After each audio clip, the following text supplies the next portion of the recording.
दृश्य भाव को नहीं देखते हुए शुद्ध स्फुरण रूप आत्मा का अनुभव करने वाले ज्ञानी को कहाँ विधि है और कहाँ वैराग्य है, कहाँ त्याग है और कहाँ शांति है। अष्टावक्र गीता 18वां प्रकरण सूत्र 71। परमात्मा का कोई कारण नहीं है, वही सबका कारण है। उसे किसी ने बनाया नहीं, वही सबको बनाने वाला है। वह मूलभूत है। विज्ञान सृष्टि में 106 तत्व मानता है। अध्यात्म उससे भी आगे की बात कहता है कि वह मूल तत्व एक ही है। 106 तत्व भी तत्व नहीं है, यौगिक ही हैं। सारी सृष्टि उसी की अभिव्यक्ति है, उसी का फैलाव मात्र है। ये सृष्टि बनाई गई, इसे बनाने का न कोई कारण है न उद्देश्य। मूढ़ लोग ही सृष्टि बनाने का कारण और उद्देश्य खोजते हैं। सृष्टि उस शक्ति का सहज स्फुरण है जो अपने आप हो रहा है, किसी निश्चित उद्देश्य से नहीं किया जा रहा। इसलिए उसे लीला खेल आदि कहा गया है।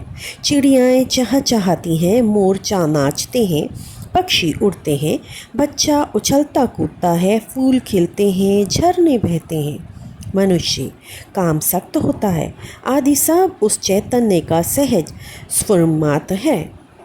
इसके पीछे परमात्मा की न कोई इच्छा है न उद्देश्य, किंतु मूढ़ों ने इन सब का उद्देश्य निश्चित कर लिया।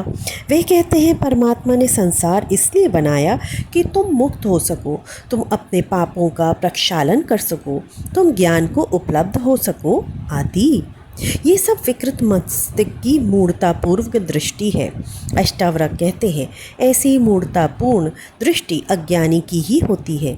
इसलिए वह अपने को मुक्त करने के लिए अनेक प्रकार की विधियां अपनाता है, संसार से वैराग्य लेता है, घर छोड़कर जंगल भाग जाता है, घर गृहस्थी धन संपत्ति सबका त्याग कर देता है।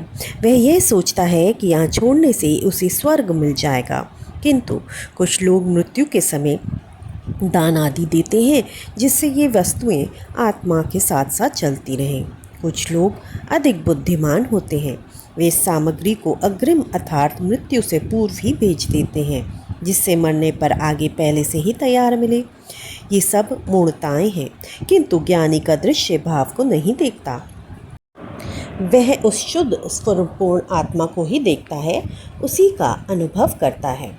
ऐसे ज्ञानी के लिए न कोई विधि शेष रह जाती है, न उसे वैराग्य की आवश्यकता है, न त्याग की। वह परम शांत अवस्था में रहता है, शांति के लिए प्रयत्न भी नहीं करता। इति श्री सूत्र 71